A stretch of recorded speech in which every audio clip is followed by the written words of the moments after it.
Thank you very much, Madam Speaker, and I wanted to thank the honourable member from Niagara Falls for his remarks.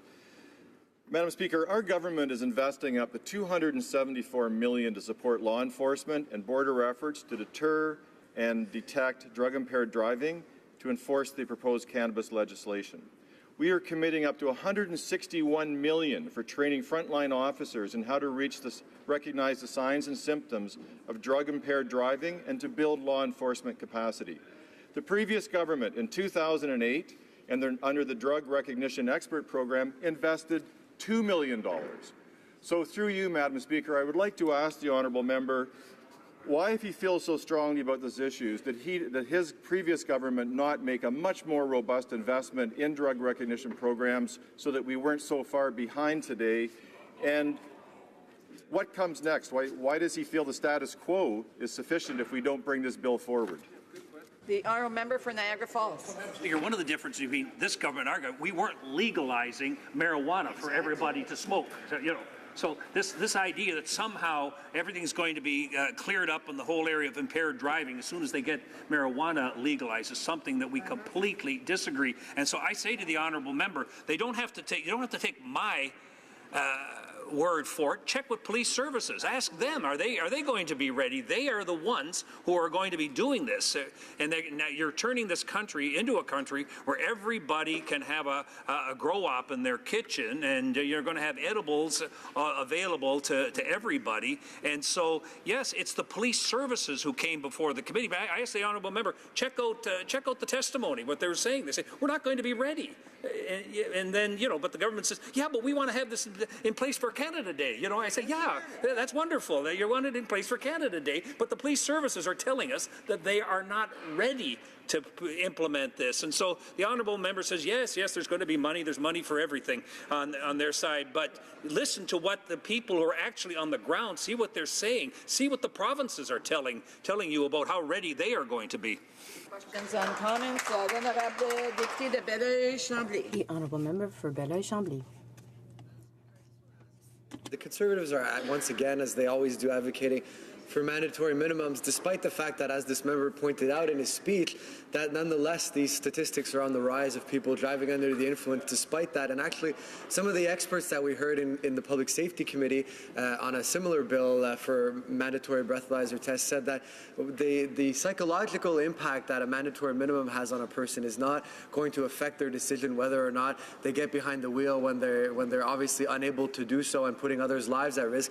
What really matters is whether they believe they will or will not get caught. So the real focus that the Conservatives should have, and the government too while I'm at it, is really providing police with the resources to be able to have roadblocks and such things, for example. And so the sentencing itself is not what would dissuade someone, but actually the likelihood of them getting caught. And so does my colleague not agree that the important thing to focus on is not sentencing, but rather making sure police have proper resources and that we have proper education programs in place so that people aren't putting others' lives at risk by making this kind of horrifying mistake? Honourable member for Niagara Falls. Well, Madam Speaker, we say you have to do everything. I mean, I don't get the NDP. They said, yeah, but look, there's impaired driving is increasing, and so therefore we should reduce the mandatory sentences. We should make the sentences lower. So, well, yeah, what kind of a message does that send out? I say to the honourable member, when somebody is drunk and they get in their car and they end up killing people, guess what? You're hurting the justice system if they get a $1,500 fine.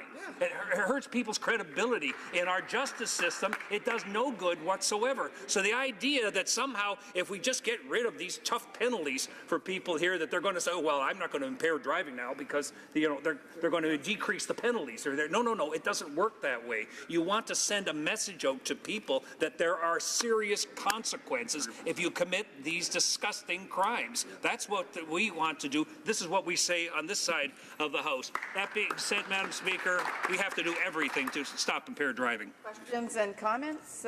Questions et commentaires. The honourable member for Cariboo Prince George. Well, thank you, Madam Speaker. And I've been trying to get up a number of times today.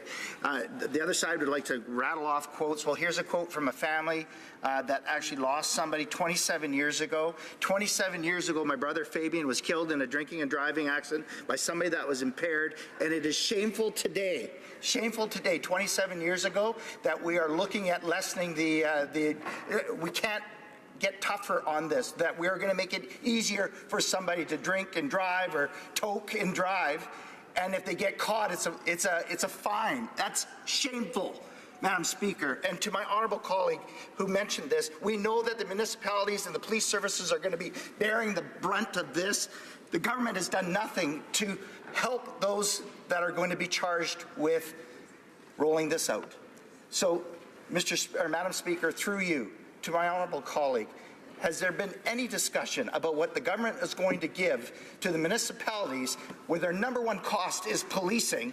Are they going to be funding these municipalities and the police services to be able to make our roads safer, Madam Speaker?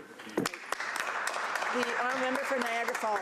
Thank you, Madam Speaker, and I thank my colleague for that impassioned question. I mean, on the one hand, this government has made it clear that they've got money for everything. You know what I mean? Don't worry about budgets, balanced budgets, forget about it. There's money for everything. And so certainly support for the municipalities and police servicing would be a huge part and an important part of what needs to be done on this. And yet, yes, I've suggested this to the Liberals. Listen to what police services are saying. They need more drug recognition experts because they are legalizing dope in this country. So I would suggest to them, say, yes, listen to what they have to say, listen to what the provinces, listen to the police. Again, they're not going to listen to us because we're in the Conservative Party. No, we're not going to listen to them. I say to them, listen to what the provinces, listen to what the municipalities, listen to what police services, they're on the right track and they should listen to them. The Honourable Member for Salaberry-sur-Roi. Thank you, Madam Speaker. I would like to know what my colleague thinks. I'm not the one who said this, but there's a lot of experts who say that the approach adopted by the Conservatives in the last 10 years on law and order didn't work. The number of charges for driving while impaired increased under the Conservatives' leadership, and even though there were longer sentences implemented in 2008 by the Conservatives, Statistics Canada noted in 2011 that the rate of driving while impaired was at its highest point in 10 years and marked a 4th increase on 5 years. Why do the Conservatives insist again, despite the numbers, despite the scientific studies that have demonstrated that it did not work to reduce the number of accidents and the number of incidences of driving while impaired? Perhaps what we need is a pan-Canadian awareness and more investments. CA said that they wanted the government to start an awareness campaign and a public education campaign before marijuana is legalized, when we talk about a drug in particular. Did they think that maybe we should focus on that instead of continuing with the law and order bent, which did not work statistically? Well, yes, Madam Speaker, the number of impaired driving charges, has increased because police have been given the tools, and we've helped train drug recognition experts, people in this area here to do the job that they are supposed to do. That the only promise I can make to the member of the NDP, and indeed to all members of the NDP, I've got news for you. Once you start legalizing marijuana and you got to grow up in the kitchen, impaired driving is going to go up dramatically. It's going to go up dramatically, and we will stand in this chamber and we will bring this to the attention of this chamber. And when the Liberals shrug their shoulders and say, oh, it's not us, it's the provinces must have screwed up, I'm going to tell you something, Madam Speaker, we're not going to stand for that. So I say to the members of the NDP, I know it's always the same thing. If we reduce the penalties for these things, that these crimes will go down. Well, no, we don't buy that. People have to take responsibility for the actions that they take or something. That is what our Conservative government always said, and this is what we will continue to say as a party.